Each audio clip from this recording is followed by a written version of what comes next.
शिल्पा की आदतें ठीक नहीं थी। वो ना बोलने से पहले कुछ सोचती और ना ही कुछ करने में। उसकी इस आदत से सभी परेशान रहते। बहन, घर पर मेहमान आए हैं और शक्कर खत्म है, थोड़ी शक्कर दे दो, मैं बाजार जाऊंगी तो ले आऊंगी। अरे शिखा बहन, तुम तो माफी करे, जब देखो तुम्हारे घर में कुछ ना कुछ खत्म ही रहता है। अरे शिल्पा, चिल्ला क्यों रही हो? कहा ना घर में मेहमान बैठे हैं, सुन लेंगे।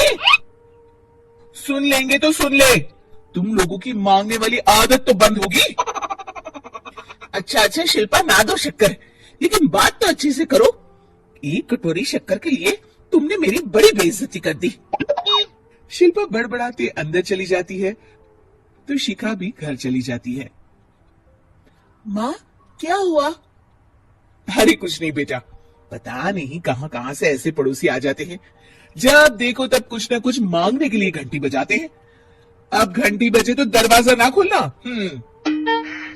पता नहीं माँ की ये आदत कैसे बदलेगी, किसी को कुछ भी बोल देती है, बोलने से पहले सोचती भी नहीं। शिल्पा की ये आदत दिन ब दिन बढ़ती ही जा रही थी।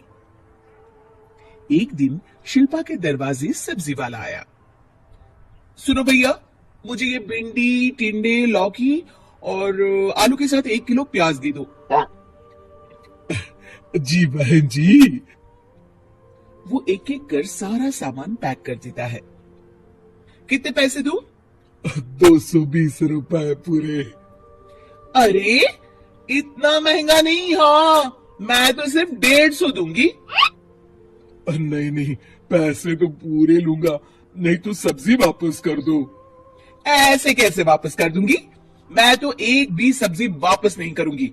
और हाँ, रही बात पैसों की, तो लेना है तो 150 ले लो, वरना मेरे मोहल्ले में घुसने तक नहीं दूंगी। हाँ। अरे नहीं नहीं बहन, हम लोग गरीब लोग हैं, ऐसा ना करो। पकड़ो ये 150 और दफा हो जाओ। शिल्पा की बेटी अंदर से ये सब देख रही थी। शिल्पा, तूने तो हद कर दी, बेचारा गरीब आदमी, उसका तो गुजारा ही इसी से होता है, बोलने से पहले सोचा कर बेटा। माँ आप चुप रहो, घर चलाना बच्चों का खेल नहीं, और वैसे भी इतनी महंगी सब्जी थोड़ी ना होती है। आपको तो सिर्फ खाने से मतलब है, लेकिन मुझे तो सब सोचना पड़ता है ना।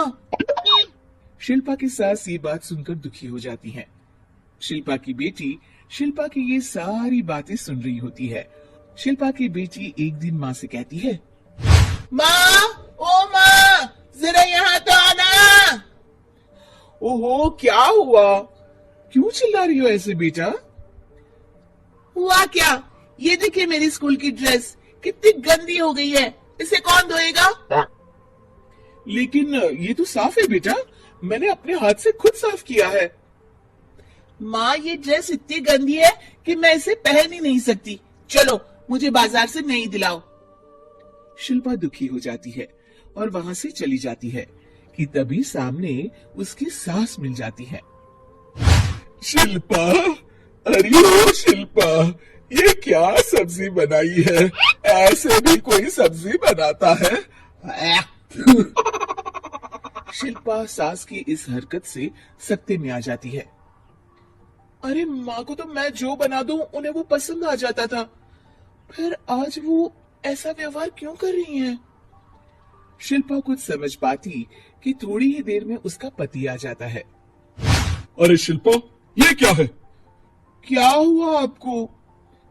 ये मेरी अलमारी पूरी अस्त व्यस्त है, तुमसे कोई काम नहीं होता है, सारा दिन पता नहीं क्या करती रहती हो। अरे मैंने तो सारी अलमारी साफ रखी है। इसे तुम साफ कहती हो? ये तो पूरा कूड़ादान लग रही है। शिल्पा परेशान हो जाती है और समझ नहीं पाती है कि उसके साथ क्या हो रहा है। शिल्पा अकेले कमरे में जाती है और जोर जोर से रोने लगती है। तभी वहां उसका पति, सास और बेटी आ जाते हैं। शिल्पा उन लोगों को देखकर और जोर जोर से रोने लगती है।